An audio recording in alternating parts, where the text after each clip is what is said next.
So ito na, dinidilig po natin yung chicken manure na ating tinunaw doon sa drum. Lagyan ng papatikin atin na tataniman ng talong.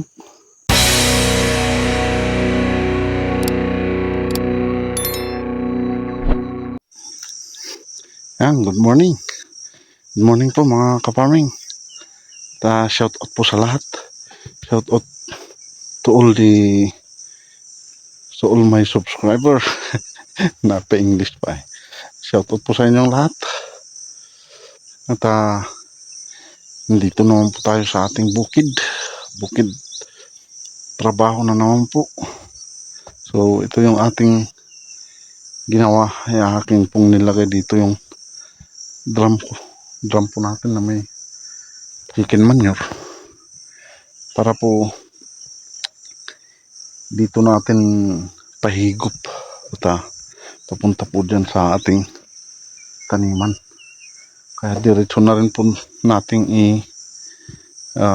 doon sa kanyang puno, diretso po sa puno natin siya i-didilig para po naman yung bisa ng chicken manure ay diretso po dito sa ating doon sa puno o sa mga ugat ng aking tanim.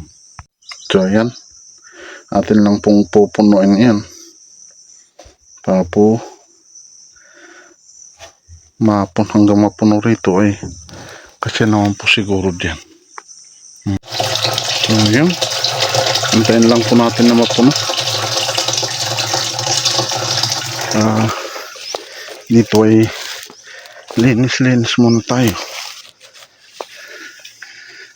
Ayan, itong mga damo atin pong bunutin.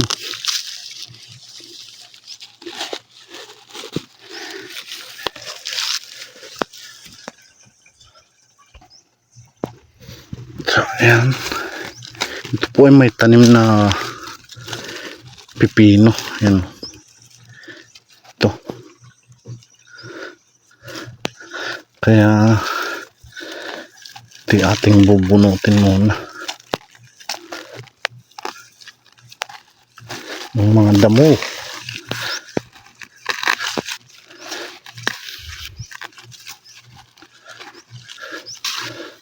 So itong damong ito, ayan, tsaka yung paragis ay one side po ang tinitira po dito para po mamatay. Kailangan po ay one side. Yung one side naman po ay hindi apektado yung ating tanim, hindi rin po siya mamamatay, kaya safe po sa ating tanim. Ayan, ay safe po sa ating tanim yung one side. Pero so ito na, dinidilig po natin yung chicken manure na ating tinunaw doon sa drum. Yun, dito lang po sa mga paligid ng kanyang puno.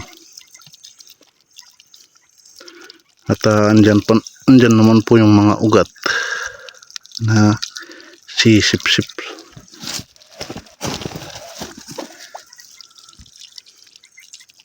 Yan, sana naman po ay gaganda na itong aking pipino. Kasi nga po medyo kumanda ng panahon, hindi na masyadong malamig, hindi katulad nung nakaraan na malamig nga ay umuulan pa. At least naman po ngayon ay medyo uminit-init na ang panahon.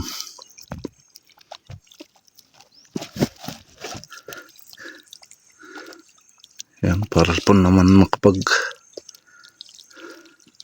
linis po tayo rito. Ay bukas nga pala ay mag-harvest ako ng celery. Kaya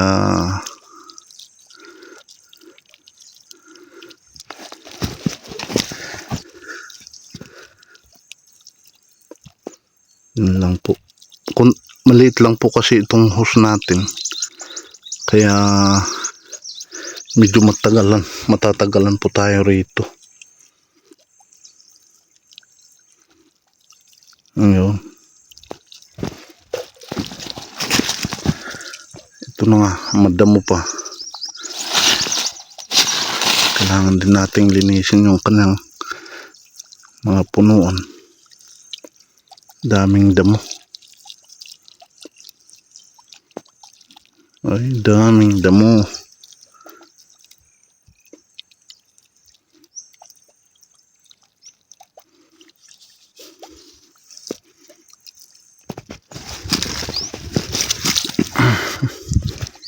Ito, para ding ampalaya. Parang nagiging bulugan na para pong walang ganang magbunga. Medyo yung mga ganitong style, ganito po siya kabulas, ay maganda. Ito ay masasabi mong magkakaroon ng mga productive, kumbaga. Yan o. Dami po siyang mga sanga. Yan o. So yan, ito pa lang po yung ating tapos. Yan. Dito. Hindi pa po tapos ito. Merong kaunti po kasi yung iba dyan ay nadiligan ko na kanina. May kaunti lang po yung aking didiligan po mamaya. So, ayan mag-aalauna na po. Kakain na muna. Yan na muna. At kakain muna ng pangtanghalian. Mamaya muna. So, ayan, magandang hapon. Ito naman po yung ating lalagyan ng papatikin. Atin naman pong tataniman ng talong. Yan o. Talagang mataba yung lupa. Sana mataba po yung ating itatanim dito na talong. Kaya bubutasan ko muna. At sa linggo ay bababa ako. Kukuha po ako ng kahit 2 tray. Mga 200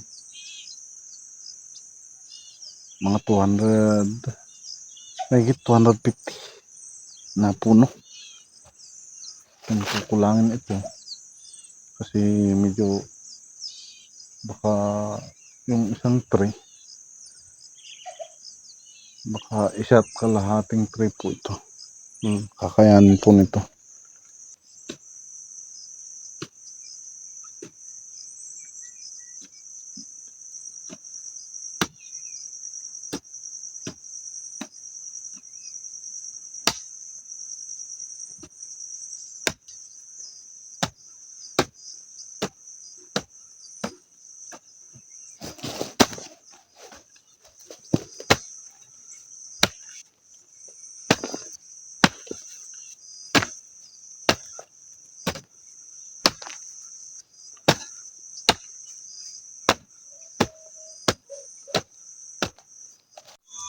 So dito naman po tayo magpapatuloy at doon po naman ay natapos ko po doon. Dito naman po tayo magpapatuloy ng ating pagpapatik. Ayan, natin pong papatik ito. Ito naman po yung ating celery na pinaka last nating itinanim.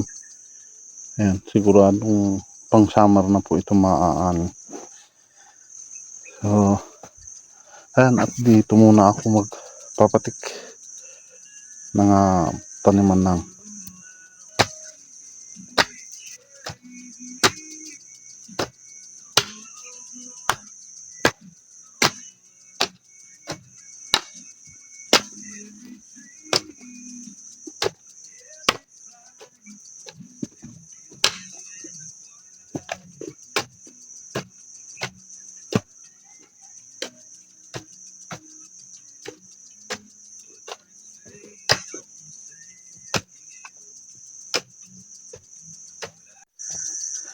So, ayun. Yari na po. Natapos ko na pong mapatik o mabungkal itong ating pagtataniman ng talong. Diyan, 200 mahigit. So, yung isang tray ay 128. Kaya, meron pa po tayong tatanim na ilang puno pa dyan. Yun. Ihahanap natin kung saan po tayo magtatanim. Kasi yung plano ko po na magtanim ay sa baka pang March. Pang March na po yung aking planong magtanim doon sa project ko. Na-spray ko na rin yung mga pamatay damo. Patay na yung damo. At sa susunod na buwan ay kung talagang mamatay na yun ay tayo maglilinis. At ang oras naman po ay palubog siya haring araw. Yan. Palubog na po. Sinyalis na malapit na ang uwian. Pag ganong style ay malapit na ang uwian. Pag palubog na ang haring araw. So yan, uwian na po tayo. Uwi na po tayo at tapos na naman ang isang araw ng ating trabaho. Ito po ang ating gulay. Ito po ang ating ginulay. Kaya ulamin po natin.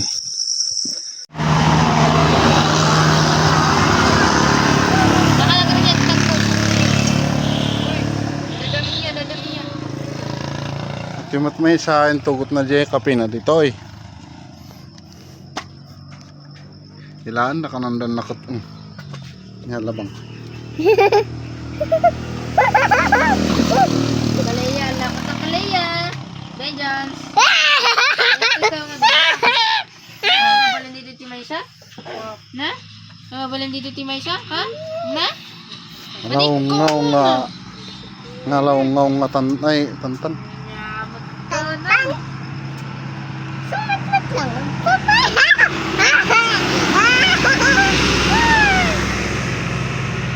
Sabi na itong S. Ape. Ice nga. Ay, takit. Ha? Oh, labang. Palang paglibot. Sabi ti gamit ko yung mes. Level 4 na pa lang. Daddy, hindi natul ko. Adi, kat nakita ka dito yung relum.